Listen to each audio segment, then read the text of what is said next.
This is the Turf Zone Podcast, your central information and news hub, bringing together professionals from turf associations across multiple states to share things to help you in your business. Brought to you in partnership with our friends at the Alabama Turfgrass Association. Now, let's get in the zone. Welcome to the Turf Zone. In this episode of Alabama Turfgrass, I'm joined by our ATA President, Joe Collins, and Vice President, Ben Anderson. Joe is Landscape and Sports Turf Manager at Samford University, and Ben is the Golf Course Superintendent at Arrowhead Country Club. Ben and Joe, thank you so much for joining me. Thank you, Julie. Thanks for having us. So in this episode, we're talking state of the association. So this is just an update from Ben and Joe about what's going on with ATA coming out of 2020 and going into 2021, what we can look forward to and what members should expect. So we're going to start at the beginning. Joe, will you tell me about how was Alabama Turfgrass Association formed and a little bit about its membership? Sure. The ATA was formed 56 years ago to get together people like Ben and I and all our peers around the state to educate and connect and just learn more about turf. We have currently 650 members representing all segments of the turfgrass industry. Got lawn care specialists, sports turf managers, golf course superintendents, landscape contractors, landscape maintenance professionals, sod producers, industry suppliers and vendors, professors, researchers, extension agents, and students. We cover just about everybody who has anything to do with turfgrass in the state. That's great. So that's a wide range of different turf professionals. And I know that you mentioned that education is a really big focus. How does ATA accomplish that education mission for its members? Well, last year we had the issue with COVID. We had to restrict all of our meetings based on the regulations that the state put in. We could not get together face-to-face and have meetings that we normally would have. Normally we have 6 roadshow seminars in conjunction with Auburn University and their turfgrass unit. And we have another year, we have a lawn and landscape workshop. And then the alternate year, we have a sports turf field day where people who have specific connection to those types of fields can get together with their peers and learn in a closed-in setting with the hands-on, projects. We also have we support the Auburn University Turfgrass Field Day at their research unit. And we also had the POA annual golf tournament that we sponsor also as a form of raising money and to have a little fun with the members. We also have a conference in conjunction with Deep South Turf, or we are sponsors of the Deep South Turf Expo in every fall, which we have a regional meeting with people from the states that surround us, Mississippi, Louisiana, and ourselves. And we all get together and have a good time and learn a lot about turf and just get together with our friends and together with our peers and around these other states and just reconnect and have a little fellowship around turf. And also to provide some education with our membership and their membership and everybody to get their CEU credit points and state certified. Excellent. So we know that with over 650 members, like you mentioned earlier, and these events that are typically annual events, but you didn't get to do those in 2020 because of COVID. How has ATA been functioning financially without those events? Good question. Luckily, we've had good board members over the past several years that have really helped us to bank a number of money and some dollars in case of happenings like this and this COVID issue. We raise money on these events to sponsor the association and to sponsor the research, but our vendors and sponsors have just been outstanding. They've stayed with us. We can't thank them enough for their participation with the ATA and how important they are to us in our survival. And like I said, we've had memberships and boards of past that have helped us save a little money for these rainy days. And we're right now we're in pretty good shape. So we're in good shape for going into this year. We're hoping to get in-person meetings coming back on that will allow us to once again fill up the coffers and help us maintain our education mission. And that's what our goal has been. And we're actually pretty good. Excellent. So I'm going to pause here because I'm so glad you mentioned those sponsors. They have really been loyal to the association, and you guys have had fantastic sponsors I'm just going to give those guys a shout out. Your 2021 sponsors, the gold sponsors are Bayer Environmental Science, Beard Equipment Company, Greenville Turf and Tractor, Harrell's Inc., Jerry Pate Turf and Irrigation, and Simplot. Your silver sponsors are BWI Companies, Corteva Agriscience, Ewing, New Farm, Site One Landscape Supply, and Syngenta. And bronze sponsors are AgroMax, BASF, Greenpoint Pro, PBI Gordon, Southern States Turf, Shoreline Turf, and Walker Wright Mowers. So definitely members send some love to those companies who have really kept this association functioning and keeping your heads above water in addition to those savings that Joe mentioned. Okay, so Ben, let me turn to you now, and can you tell me what else does ATA do to further its education mission? Well, the ATA offers 2 scholarships each year, and that can go to either children or grandchildren of active members. And we feel that education is very important to the next generation, and so the application, we try to make that as simple as possible. The hardest part for us, is on our end, because sometimes we get so many applicants and it's really hard to narrow that down. Absolutely. Okay, so Ben, I know another role that you have as vice president is you're involved with government affairs for ATA. Can you give us an update on what's going on in that segment?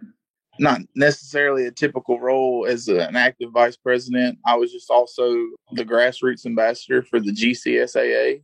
So that kind of rolled in. Since I'm already an active part on that side of things, I'm constantly getting updated from the GCSAA of issues we have going on.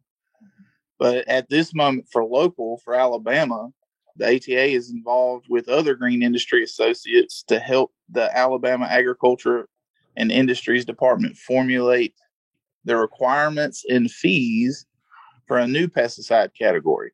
It's being mandated by the EPA. But the new pesticide category is currently known as, and this is a loose term, hopefully, because we're hoping to get it renamed, but it's non-certified applicator, which is confusing a little bit to us. So we've already provided the Ag Department with a PowerPoint containing our thoughts, and Joe Collins, our president, he presented the ATA stance on the new license category during a Zoom meeting. And that Zoom meeting had, of course, Ag Department staff, Alpha staff, Alabama Cooperative Extension System from Auburn was on there, and 4 other associations. And so hopefully they're going to take all the information that we all provided and the opinions of how this new license should look. And, hopefully they're going to take that all into consideration and really make it as easy for the industry in Alabama as possible. Definitely. We hope so. I'm going to go back a little bit. Joe, you mentioned the Deep South Turf Expo, and I know you're both on the committee. Is there any insight you can give us on plans for the 2021 Expo? Expo is a group of associations such as the ATA, Alabama Turfgrass Association, the Mississippi Turfgrass Association, Alabama Golf Course Superintendents Association, the Gulf Coast Golf Course Superintendents Association, and the Louisiana Mississippi Golf Course Superintendents Association. All those groups get together. That used to be the Southern Turf Expo or Southern Turf Association. We don't do that meeting anymore, so now we do the Deep South Turf Expo, which gets everybody together instead of them doing their own thing. This year's expo in Biloxi will be November 1 through 4. And we're looking for a big crowd this year. Hopefully we get a big crowd if the regulations COVID-wise relax a little bit. I'm sure we're going to expect a big turnout for people who've been pent up in their offices and their golf courses and their sports turf offices all over this past year, so all over the area. The advantage of having the Regional Turfgrass Conference and the Deep South Turf Expo is we can get educators from the universities within those states, and they provide just outstanding research updates and educational opportunities that affect every single person that's in this organization. These topics are specifically designed to help people like me and Ben do our jobs better. And for me personally, I can't think of anything that's more worth it than to go down and to listen to these seminars and these talks and learn something, because I learn something every time. And not to mention the fact that I get to reunite with all my friends within the industry. And Ben can tell you also, there's a lot of people who we don't get to see through the year that we meet up again at the Deep South Turf Expo. It's a great place to go. Biloxi's been a great host for us. This thing has been working out great. I think had we not had a pause for COVID, we'd have record-setting numbers every year. We just think it's becoming bigger and bigger, and I'm excited for us to get back to it this November. I hope we can get this thing worked out and people can make plans to show up this year. It's going to be a great event. Absolutely. I know everybody's itching to get out and have some FaceTime and instead of staring at each other's faces in these Zoom squares that we're doing right now. All right, Ben. So tell me, our members are listening to this podcast, and that's just one of the ways you guys as an association communicate with the membership. Can you tell these members other ways that they can stay on top of everything that's going on with ATA? I would definitely say that our biggest effort to communicate would be the ATA Turf Times magazine. It's published by Leading Edge quarterly, and the Turf Times began back in 2008, and I'll tell you, it's just gotten better and better since, in my opinion. And we're definitely fortunate to have a good editorial committee, because that is not a strong suit of mine, I can tell you. So big shout out to Dr. David Hahn, Dr. Jim Jacoby, and James Horton.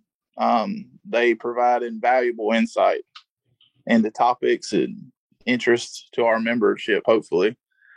Other than that, I mean, we do have e-newsletters published monthly, and the ATA has a Facebook and a Twitter. We also have a website. That's alturfgrass.org. We definitely are indebted to Leading Edge for providing other communication platforms, the Turf Zone podcast, such as the one we're on now. So, yeah, we definitely are trying to expand our social media reach and media. So, but more in a direct manner. Of course, we're constantly hosting events and trying to network in person, and it's definitely a good time to get with others, as Joe said about the Deep South. But even locally, I can go months, even a year at a time, without seeing someone right here in my town. But then when we go to these meetings, we kind of connect and can talk about things. And the sports field day in Auburn, that's another one where you just kind of run into people you hadn't seen in forever and catch up, and you're just getting word of mouth, firsthand experiences at those things too. And, also connecting with vendors, and they're always telling you about the next best thing. So I think all around, though, it's more of a community. We try to be as reachable as possible as far as the board of directors. We're available through email. We have a directory that's sent out to all the members each year, and we're listed in that. And, we encourage anybody that has opinions of any way we could improve the association or just want to communicate with us to reach out. Definitely. Okay, so Joe, let's wrap up with this. We've mentioned our sponsors, but there are other industry partnerships with vendors and Auburn University and the extension system. Can you tell us a little bit more about how ATA works in cooperation with those organizations to support turfgrass professionals across the state? Certainly. The ATA has long been associated with the Auburn University Department of Turf, Grass Management, and the Cooperative Extension Service. We actually have two members of those areas as board members as our educational consultants, Dr. Hahn and Dr. Jacoby, as Ben was just mentioning. They help us, they consult with us to help us get our educational listings and connect us with the research that's being done at Auburn and other universities around, so that we can present the most up-to-date technical knowledge that's out there for our members and members around in adjacent states in the Deep South Turf Expo. The ATA also has sponsored and supported the Alabama Turfgrass Research Foundation for many years, and our contributions have directly attributed some funding to specific studies that Dr. Beth Gertall at Auburn and Dr. Scott McElroy at Auburn have performed. Dr. Gertall performed an exploring phosphate fertilizer for turfgrass fungicide or fertilizer project, ATA directly funded. And Dr. McElroy had his development of solutions for goosegrass herbicide resistance and dwarfism in golf course putting greens. The ATA was a fundamental base of that funding for those specific topics of research. And those are just a tip of the iceberg for what we can contribute and what we can do to enhance our own industry. And our connection with these, with Auburn and with the other university partners are critical for our educational base. And we can't thank them enough. And our sponsors, just like I said before, they're just awesome. And we cannot do the ATA project without their assistance. And we continue to look forward to great associations with our sponsors for years to come, because like I said, we can't do it without them. Absolutely. You guys definitely have a great network of partnerships, and your members are lucky to have such great support from you guys as volunteer board members, from Melanie Bond, your executive director, your editorial committee, and all the parts and pieces that come together to make ATA work. So thank you guys both so much for giving us a good update as we go into a pretty busy season here in 2021. Hopefully a lot more out and about busy season than last year for sure. Joe, Ben, thank you both again so much for joining us today. Glad to. Thank you for having us. Okay. You guys have any other closing thoughts as we close out this episode? I think one thing we definitely didn't mention enough is Melanie Bond's involvement and how she's kind of the backbone, the glue of the ATA. Definitely feel like she reaches out to the vendors and she plans the venues of the meetings and puts our meetings as the board of directors together. And I don't think she gets enough credit through the association for everything she does for us. Yeah, I completely agree, Ben. Melanie is what keeps us going. She is the person who connects us with all these different topics, keeps us on task, make sure we have deadlines. And, she's been a super help for me as president.